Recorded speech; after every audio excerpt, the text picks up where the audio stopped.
Hi friends, welcome to LSM Vlogs. வாங்க வீடியோக்குள்ளே போகலாம். இன்றைக்கி வந்து நம்ம வீட்டு மசால் பொடி எப்படி அரைக்கிறதுன்னு தான் பார்க்க போகிறோம். பாருங்கள், நான் வந்து 1/2 கிலோ குண்டு மிளகாவும் 1/2 கிலோ தனியாகவும் எடுத்திருக்கேன். இது பாருங்கள், ஒரு 3 நாள் நல்லா வெயில் செம்மையாக அடிச்சுது. நல்லா வெயிலில் காய வச்சு எடுத்துட்டேன். நல்லா உங்களுக்கு காஞ்சிருக்கு, சவுண்டு வர்றதுலே தெரியும். நல்லா க்ளீன் பண்ணி காய வச்சு எடுத்து வச்சுருக்கேன். இப்போ இதுக்கு போடக்கூடிய நம்ம மசாலா அரைக்கிறதுக்கு போடக்கூடிய எல்லா வகை மசாலையும் நம்ம வறுத்து எடுத்துக்கலாம். வாங்க, என்னென்ன எவ்வளோ அளவுன்னு நான் சொல்கிறேன். இப்போ கடாய் சூடானோடனே 50 கிராம் நான் மிளகு எடுத்திருக்கேன். நல்லா வாசனை வர வரைக்கும் வறுத்து ஒரு பிளேட்டில் மாற்றிடுங்க. அடுத்து சீரகம் 50 கிராம் எடுத்திருக்கேன். எல்லாமே ஒரே அளவு தான். இப்போ வந்து இதுவே நீங்கள் 1 கிலோ தனியாக 1 கிலோ மிளகா அப்படின்னா இது அப்படியே எல்லாமே 100 கிராமாக எடுத்துக்கோங்க. அவ்வளோதான், வேறு ஒன்றும் இல்லை. இப்போ சீரகம் வந்து நல்லா பொரிஞ்சிருச்சு.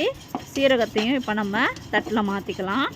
அடுத்து வந்து நான் சோம்பு வந்து 50 கிராம் எடுத்திருக்கேன். சோம்பையும் நல்லா பொன்னிறமாக வாசனை வர வரைக்கும் வறுத்துக்கோங்க. மீடியம் ஃப்ளேமில் வச்சே வருங்க, இல்லைனா மசாலா வந்து டேஸ்ட்டு மாறிடும். நல்லா கைவிடாமல் வறுத்துக்கோங்க. சோம்பையும் இப்போ வறுத்து நம்ம பிளேட்டில் மாற்றிக்கலாம். அடுத்து வந்து நம்ம வெந்தயம் வந்து 50 கிராம் எடுத்துருக்கோம். வெந்தயமும் நல்லா கலர் மாறுற வரைக்கும், நல்லா வாசனை வர வரைக்கும் நம்ம வறுத்து எடுத்துக்கலாம். இப்போ இதெல்லாம் வறுத்து போடும்போது உங்களுக்கு மசாலா கெட்டு போகாது. மிளகா தனியா வந்து வெயிலில் தான் காய வைக்கணும், அதை வறுக்கக்கூடாது. நீங்கள் நீட்டு மிளகா எடுக்கனாலும் எடுத்துக்கோங்க. குண்டு மிளகா இன்னும் நல்லா டேஸ்ட்டாக இருக்கும். குண்டு மிளகா கொஞ்சம் காரமும் கூட. நீட்டு மிளகா போடனாலும் நீங்கள் போட்டுக்கலாம். குண்டு மிளகா கிடைச்சா இன்னும் டேஸ்ட்டாக இருக்கும், அது போட்டுக்கோங்க. இப்போ வந்து வெந்தயமும் நல்லா பொரிஞ்சிருச்சு. இப்போ அதை நம்ம மாற்றிக்கலாம். அடுத்து வந்து நம்ம கடுகு 50 கிராம் எடுத்திருக்கோம். எல்லாமே 50 கிராம் தான் நான் எடுத்திருக்கேன். இப்போ வந்து கடுகு வந்து நல்லா பொரியிற சவுண்டு கேட்கும் உங்களுக்கு. பொரிஞ்சதுக்கப்புறமா அதையும் நம்ம பிளேட்டில் மாற்றிக்கலாம். இந்த ஒரு மசால் வந்து எல்லா வகை குழம்புக்குமே நீங்கள் யூஸ் பண்ணிக்கலாம். தனித்தனியாக மசால் வாங்கி நீங்கள் போடணுன்னு அவசியம் இல்லை. இதை ஒன்று நீங்கள் அரைச்சி வச்சுக்கிட்டீங்க அப்படின்னா உங்களுக்கு 3 மாதம் 6 மாதம்னாலும் கெட்டு போகாது, நல்லாயிருக்கும்.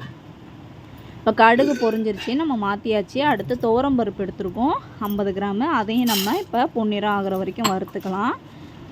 எல்லா வகை குழம்பு, சாம்பார், வத்த குழம்பு, பூண்டு குழம்பு, உருண்டை குழம்பு, மீன் குழம்பு, சிக்கன் குழம்பு, மட்டன் குழம்பு, தொக்கு, எல்லா வகை தொக்கு எல்லாத்துக்குமே நீங்கள் அந்த ஒரு மசாலா போட்டுக்கோங்க. என்னோடய ரெசிபிஸ் எல்லாமே நான் அந்த ஒரு மசால் போட்டு தான் பண்ணியிருப்பேன். அடுத்து கடலைப்பருப்பு 50 கிராம். துவரம்பருப்பு வந்து வறுத்தாச்சு, பிளேட்டில் மாற்றியாச்சு. இப்போ அடுத்து கடலைப்பருப்பையும் நம்ம வறுத்துக்கலாம். நல்லா பொன்னிறம் ஆகிற வரைக்கும் வறுத்துக்கோங்க. என்னோடய ரெசிபிஸ்லாம் பாருங்கள், நான் ஒரு மசால் பொடி தான் போட்டிருப்பேன். இப்போ கடலைப்பருப்பு வந்து பொரிஞ்சிருச்சு. அடுத்து அரிசி வந்து 25 கிராம் எடுத்துக்கோங்க. 50 கிராம் போடக்கூடாது. 25 கிராம் நான் வந்து புழுங்கல் அரிசி, சாப்பாடு அரிசி தான் எடுத்திருக்கேன்.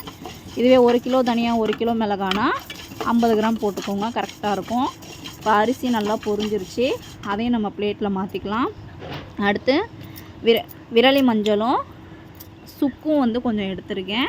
இதை வறுக்கலாம் வேண்டாம், சும்மா அந்த கடாய் சூட்டில் லைட்டாக அப்படி பண்ணால் போதும். இதை வறுக்கணும்னு அவசியம் இல்லை. அதையும் மாற்றிக்கலாம் பிளேட்டில். அடுத்து வந்து கருவேப்பிலை ஒரு கையளவு எடுத்துருக்கேன். நல்லா வாஷ் பண்ணி எடுத்துருக்கேன். இதில் ஒரு சொட்டு தண்ணி கூட இருக்கக்கூடாது, அந்தளவுக்கு நீங்கள் வறுக்கணும். மீடியம் ஃப்ளேமில் வச்சு இதை பாருங்கள், நல்லா வறுத்துக்கோங்க. தண்ணிலாம் எதுவுமே இருக்கக்கூடாது. கருவேப்பிலையும் இப்போ வறுத்ததுக்கப்புறமா பெருங்காயம் வந்து நம்ம கட்டி பெருங்காயம் இருந்தால் போட்டுக்கோங்க, அதுதான் நல்லா வாசனையாக இருக்கும்.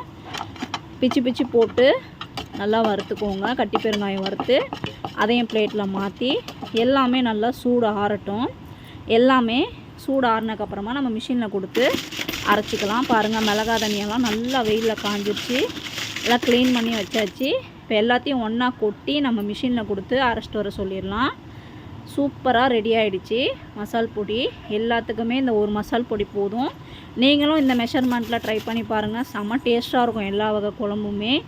என்னோடய வீடியோ உங்களுக்கு பிடிச்சிருக்கும்னு நினைக்கிறேன். கண்டிப்பாக இதில் ஏதாவது டவுட் இருந்தால் கீழே கமெண்ட் பண்ணுங்கள், நான் சொல்கிறேன். வேறு ஏதாவது அளவு தேவை இல்லை எப்படி என்ன அரைக்கணும், எப்படி அரைக்கணும், ஏதோ டவுட் இருந்ததுன்னா கீழே கமெண்ட் பண்ணுங்கள். பாருங்கள், மிஷினில் கொடுத்து அரைச்சிட்டு வந்து நல்லா ஆற வச்சு நம்ம எடுத்து வச்சுக்கலாம். அப்படியே மூடி வச்சிடாதீங்க, கெட்டு போயிடும். நல்லா ஆற வச்சு தான் மூடி வைக்கணும். இந்த வீடியோ பிடிச்சிருந்தா லைக் பண்ணுங்கள், ஷேர் பண்ணுங்கள், சப்ஸ்கிரைப் பண்ணுங்கள். பக்கத்தில் இருக்க பெல் பட்டனை கிளிக் பண்ணிக்கோங்க. தேங்க்யூ.